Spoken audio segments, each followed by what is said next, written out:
Welcome to మన Bheemili news. ముందుగా bulletin లో హెడ్లైన్స్.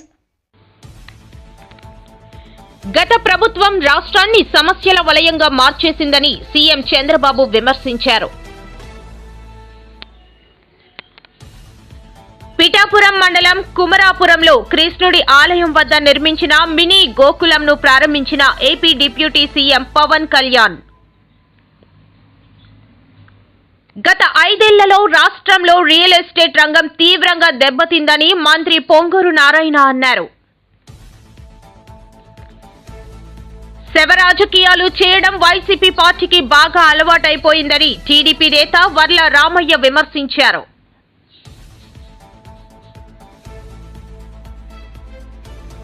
విచారం వ్యక్తం చేయాల్సిన సందర్భంలోనూ దిగజారుడు రాజకీయాల శాసన మండలి చీఫ్ విప్ పంచుమర్తి అనురాధ మండిపడ్డారు. జీవీఎంసీ 7వ వార్డ్ ఎన్జీఓ కాలనీలో సుమారు 5 కోట్ల రూపాయలతో అభివృద్ధి పనులకు శుక్రవారం ఎమ్మెల్యే గంటా శంకుస్థాపన.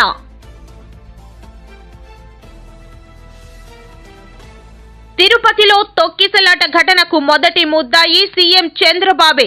జగన్మోహన్ రెడ్డి మండిపాటు. విశాఖలో వైఎస్ షర్మిల మౌన దీక్ష. విశాఖలో ఈ రోజు వైఎస్ షర్మిల మౌన దీక్ష చేపట్టారు. ముఖ్యమంత్రి చంద్రబాబు నాయుడుపై ఘాటు వ్యాఖ్యలు చేసిన కేఏ పాల్. గత ప్రభుత్వం రాష్ట్రాన్ని సమస్యల వలయంగా మార్చేసిందని సీఎం చంద్రబాబు విమర్శించారు. గుంటూరులో నార్కెడో ప్రాపర్టీ షోలో సీఎం పాల్గొన్నారు. రాష్ట్రాన్ని గాడిలో పెట్టే ప్రయత్నం చేస్తున్నామని అన్నారు. ఈ రోజు ఇక్కడికి వచ్చింది మళ్ళీ పడకేసినటువంటి నిర్మాణ రంగాన్ని పైకి తీసుకురావాలి అనే ధ్యేయంతో నేను ఇక్కడికి వచ్చాను. మీకందరికీ కూడా నూతన సంవత్సర శుభాకాంక్షలు. తొందరలోనే సంక్రాంతి కూడా వస్తుంది. సంక్రాంతి శుభాకాంక్షలు. ఇదే కాకుండా భవిష్యత్తులో కన్స్ట్రక్షన్ యాక్టివిటీకి పెద్ద బూస్టప్ రావాలని మనస్ఫూర్తిగా నూతన సంవత్సరంలో కోరుకుంటున్నాను. ఈరోజు మీరు చూస్తే ఎన్నికలప్పుడు మేము చూసాం, నిర్వీర్యమైన రాష్ట్రం. ఎక్కడికి పోయినా సమస్యల వలయం. అన్ని రంగాలు కూడా పతనావస్థకు చేరిపోయినాయి. నిర్మాణ రంగం అయితే అడ్రస్ లేకుండా పోయే పరిస్థితి వచ్చింది. మేము ఆ రోజు ఒకే మాట చెప్పాం, మమ్మల్ని ఆశీర్వదించండి, మళ్ళీ ఆంధ్ర రాష్ట్రాన్ని అన్ని రంగాలలో అభివృద్ధి చేసే బాధ్యత మేము తీసుకుంటామని చాలా స్పష్టంగా ఆ రోజు మీ అందరికీ హామీ ఇచ్చాం. మా హామీలు నమ్మారు. ఎప్పుడూ చరిత్రలో నేను చాలాసార్లు ఎన్నికల్లో పోటీ చేశాను, కానీ స్ట్రైక్ రేట్ చూస్తే 93%, అంటే పెట్టిన అభ్యర్థుల్లో 93% గెలిచారు.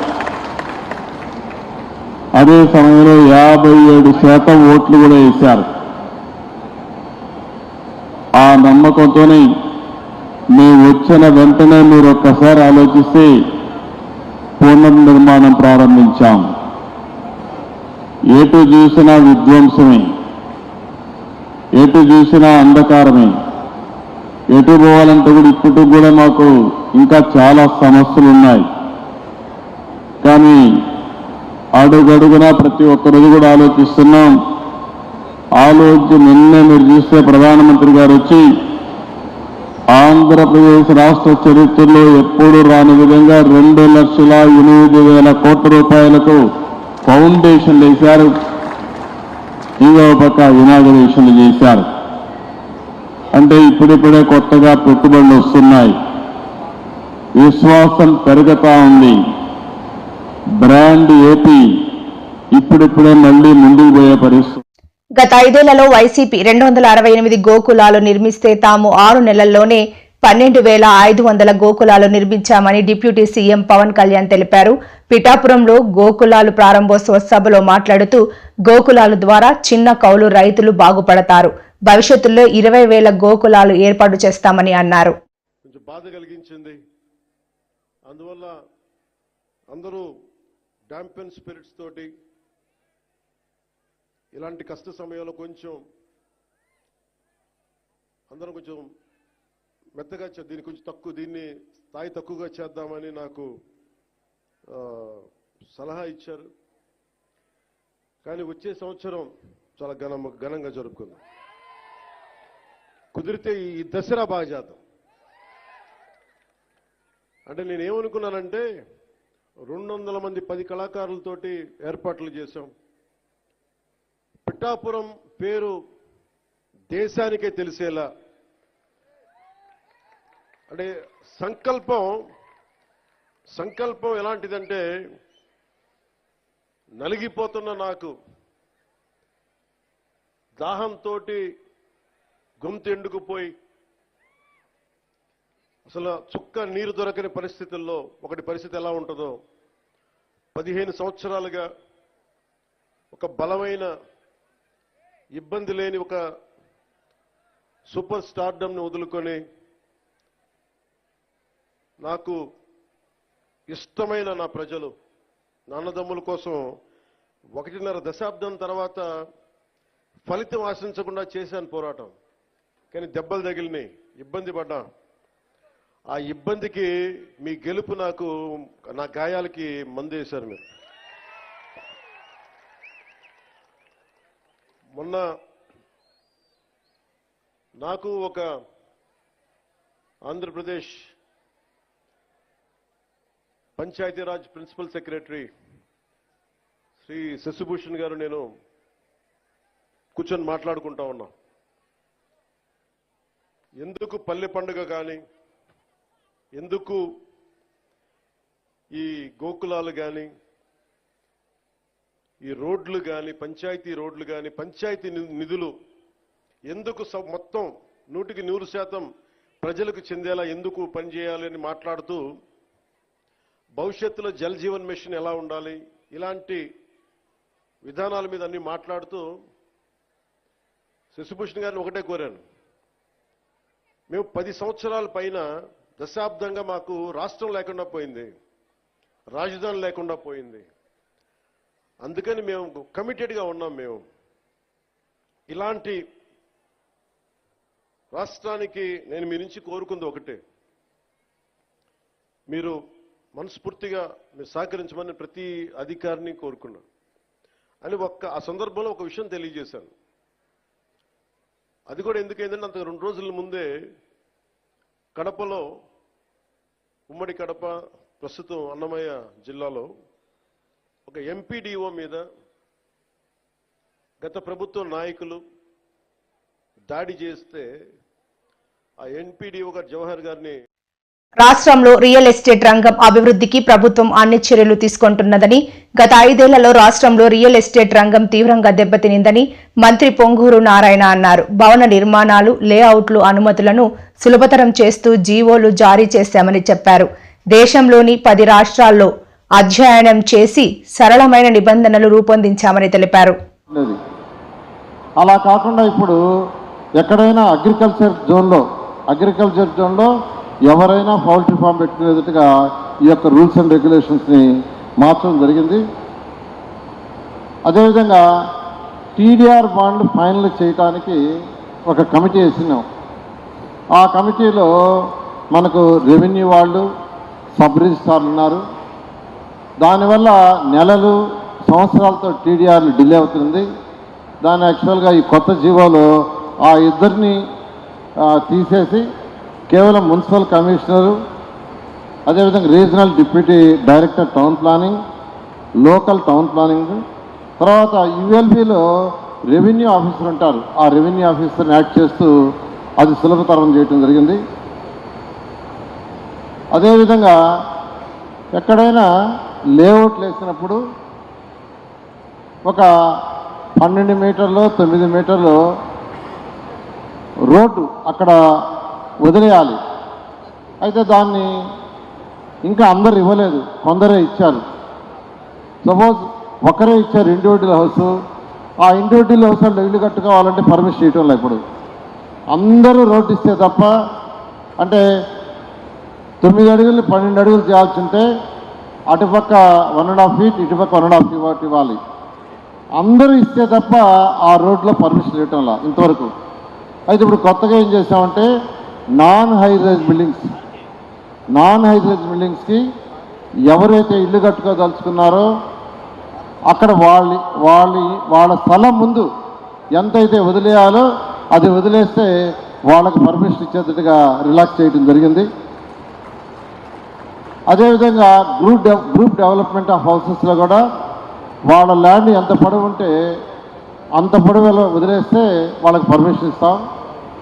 హై రైజ్ బిల్డింగ్స్లో మాత్రం యాక్చువల్గా ఆర్డీపీని ఫాస్ట్గా ప్రిపేర్ చేసి కంప్లీట్ చేసి పర్మిషన్ ఇచ్చే విధంగా చేయటం జరిగింది.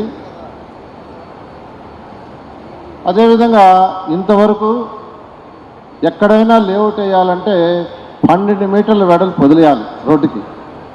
అయితే అనేక రాష్ట్రాల్లో స్టడీ చేస్తే మెజారిటీ రాష్ట్రాల్లో 9 మీటర్లు ఉండింది. ఈ రోజు నుంచి లేఅవుట్లు వేసేవాళ్ళు 9 శవ రాజకీయాలు చేయడం వైసీపీ పార్టీకి బాగా అలవాటు అయిపోయిందని టీడీపీ నేత వర్ల రామయ్య విమర్శించారు. ఇలాంటి సమయంలో బాధితులను ఆదుకోవాలని తప్ప శవ రాజకీయాలు చేయడం ఏంటని విమర్శించారు. ఈ మేరకు ఆయన మీడియాతో మాట్లాడారు. ప్రాజెక్టులు ఇచ్చారు మన రాష్ట్రానికి. ఆయన అందరి ముఖంలో రాష్ట్రం అంతా కూడా సంతోషంతో వెల్లివిరిసింది. చంద్రబాబు గారి రాజకీయ చాణక్యం, మోడీ గారు వెంటనే దానికి ఎస్ పలకటం. 2 లక్షల కోట్ల రూపాయలండి. It's not a joke. ఎంత భారతదేశం అంతా కూడా ఆశ్చర్యపడింది 2 లక్షల కోట్ల రూపాయలు ఒక్క దఫాలో అని. నెవర్ ప్రధానమంత్రి ఎప్పుడూ ఏ రాష్ట్రానికి అట్లా ఇవ్వలేదు. చంద్రబాబు గారి మీద అభిమానంతో, ప్రేమతోటి ఈ రాష్ట్రాన్ని అభివృద్ధి చేయాలి, కొత్త రాష్ట్రం అని చెప్పి ఆయన ఇచ్చారు. చంద్రబాబు గారి పేరు ఒక పక్కన, పవన్ కళ్యాణ్ గారి పేరు ఇంకొక పక్కన, ఐటీ మినిస్టర్ మా యువ నాయకుడు లోకేష్ బాబు గారి పేరు ఇంకొక పక్కన, ప్రజలందరి గుండెల్లో సంతోషాలు, హర్షాతిరేకాలు చెబుతూ ఉంటే ఈ దురదృష్టకరమైన సంఘటన జరిగింది. ఇది ఎలా జరిగింది, ఏం జరిగింది అనేది ఎంక్వైరీ జరుగుతుంది. ఆషామాషిగా దీన్ని అది వదిలేది లేదు. జరిగిన వెంటనే చంద్రబాబు నాయుడు గారు 3 మంత్రులను హుటాహుటిగా పంపించారు అక్కడికి. అక్కడ తీసుకుంటున్న చర్యలన్నీ మీరు పర్యవేక్షించండి, సహాయ సహకారాలను అందించండి, ఏ ఇబ్బంది లేకుండా చూడండి అని చెప్పి అధికారులందరినీ నిలదీశారు, మందలించారు అధికారులని. What you are all doing, ఏం చేస్తున్నారు మీరని చెప్పి ఆయన ఈరోజు హుటాహుటిని వెళ్ళారు అక్కడికి. జరిగిన దుర్ఘటన ఎంక్వైరీ జరుగుతుంది, నిజానిజాలు బయటకు వస్తాయి. ఒక్కొక్కరికి 25 లక్షల రూపాయలు ఎక్స్గ్రేషియా ప్రకటించారు.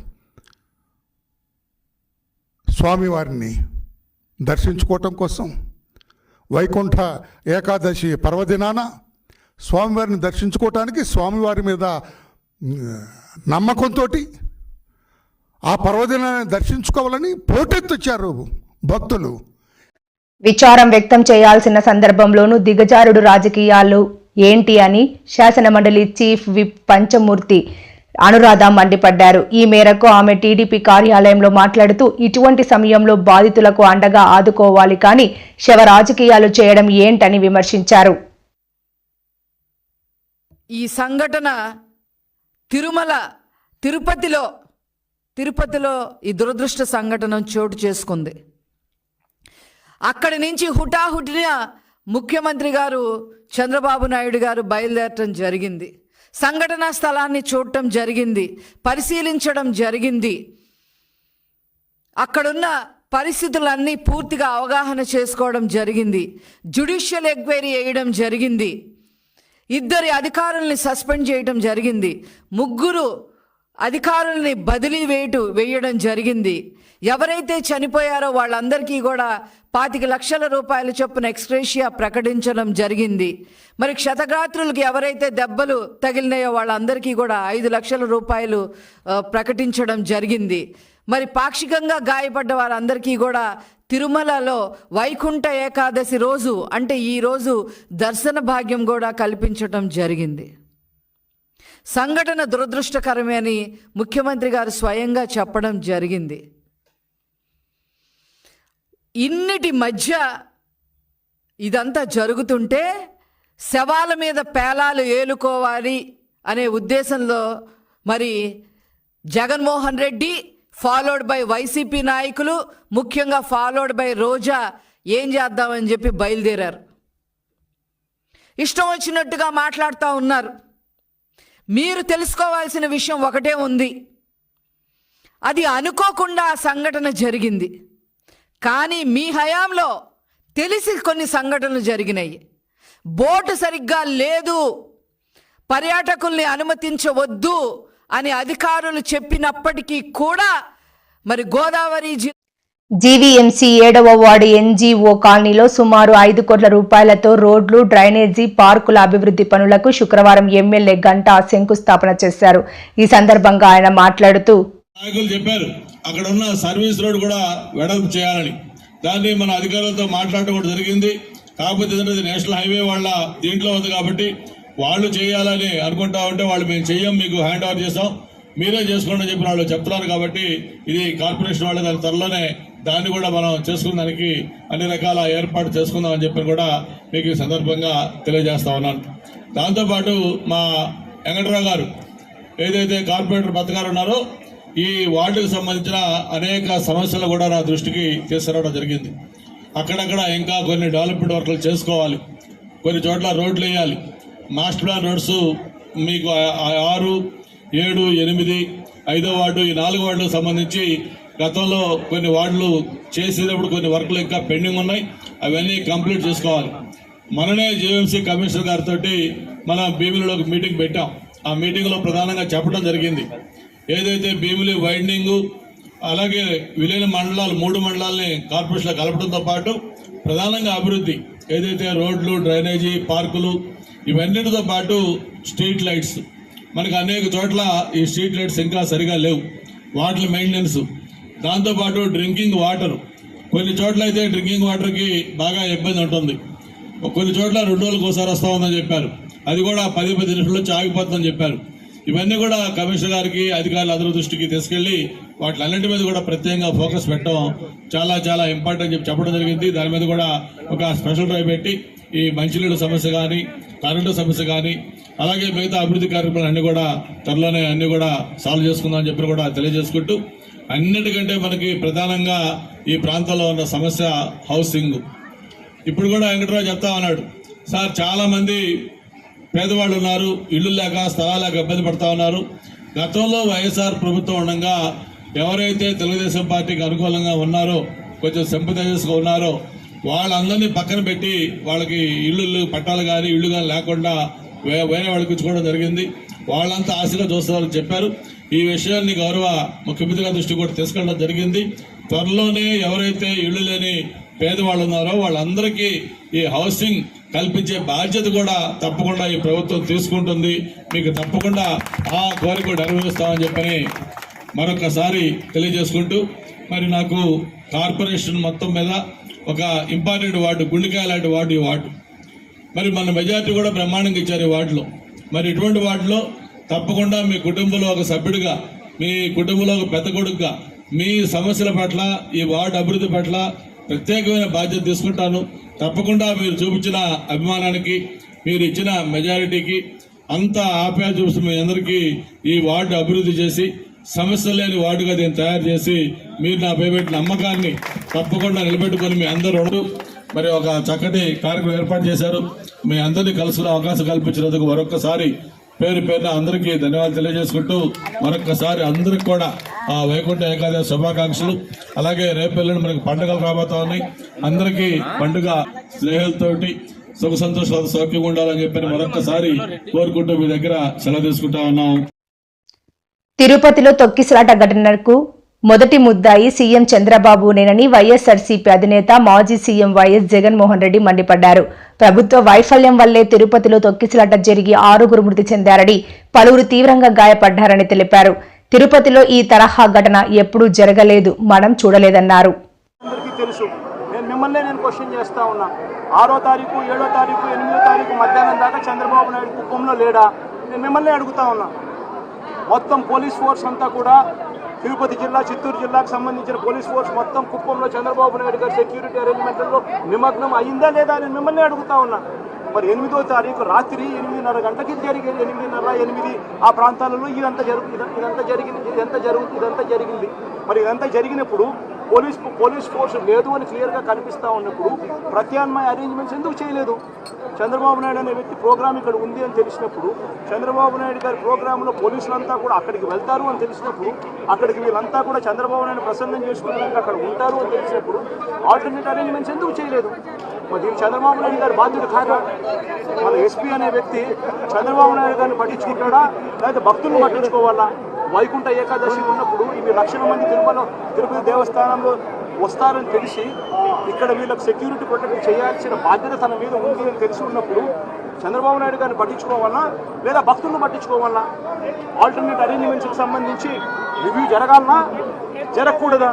మరి ఇవన్నీ చేయనప్పుడు చంద్రబాబు నాయుడుది తప్పు, ఎస్పీది తప్పు, కలెక్టర్ది తప్పు, టీటీడీ ఈఓది తప్పు, టీటీడీ అడిషనల్ ఈఓది తప్పు, టీటీడీ చైర్మన్ది తప్పు. వీళ్ళందరి తప్పులు లేకుండా ఎలా ఉంటాయి? అందరూ కూడా దీంట్లో తప్పులు చేసిన వాళ్ళే అవుతారు కదా.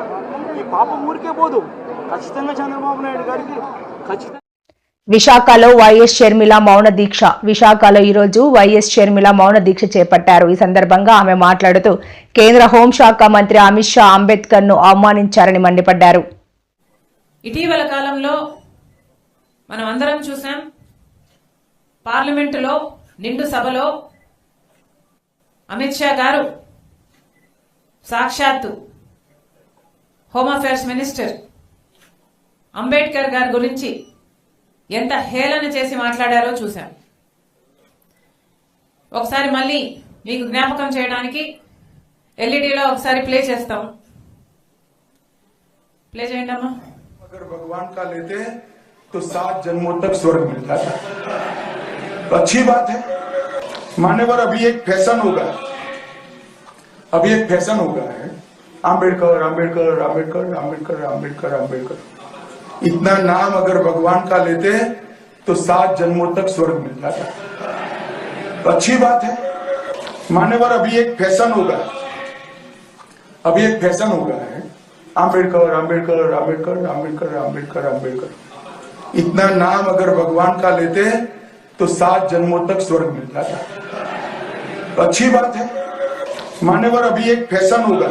గమనించాలి, अभी అంబేద్కర్ అంబేద్కర్ అంబేద్కర్ అని మాట్లాడడం ఫ్యాషన్ అయిపోయింది అని అమిత్ షా గారు స్వయంగా అంటం జరిగింది.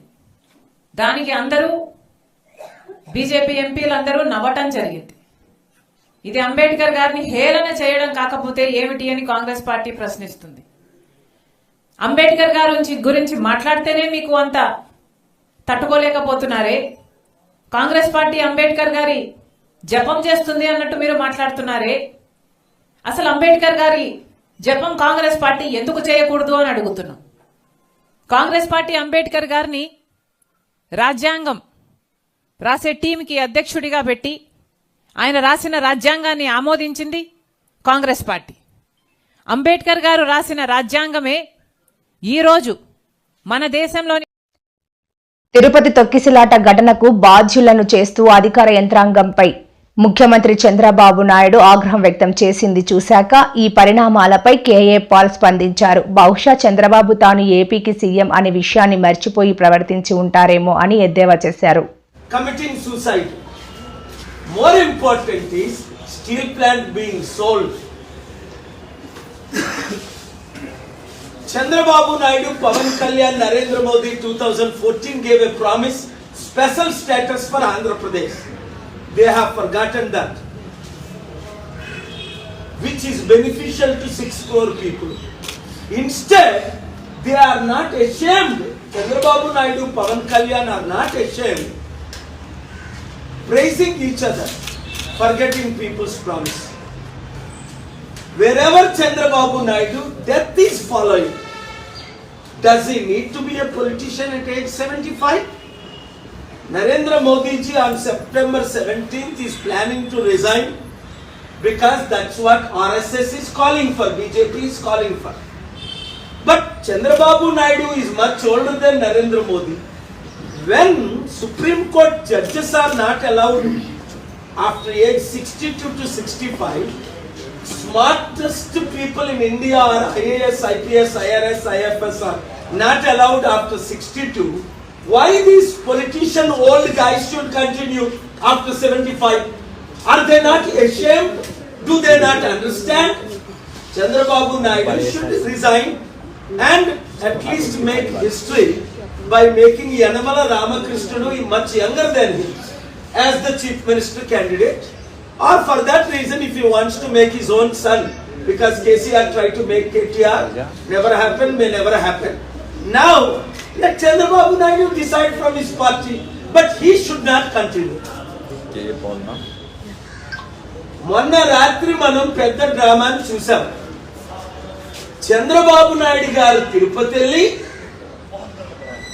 నిన్న పెద్ద స్టంట్ అక్కడ ఏంటి తప్పు జగన్మోహన్ రెడ్డి చేసినట్టు ముఖ్యమంత్రి చంద్రబాబు నాయుడుని మర్చిపోయి పవన్ కళ్యాణ్ ఉప ముఖ్యమంత్రి అని ఆయన మర్చిపోయి తిరుపతి దేవస్థానంలో 1000 కోట్ల ఆదాయం ఉన్నప్పటికీ కనీసం కోట్ల రూపాయలు ఖర్చు పెట్టుకుంటా 6 డివోటీస్ అక్కడికక్కడ చనిపోవడం, అనేక మంది హాస్పిటల్లో చికిత్స పొందడం. ఈయనెళ్ళి ఆఫీసర్ మీరు ఎందుకు ఇక్కడ కూర్చున్నారు, మీరు ఎందుకు ఇక్కడ నిలబడ్డారు, మీరు ఎందుకు ఇక్కడ ఇలా చేశారు, టిటిడి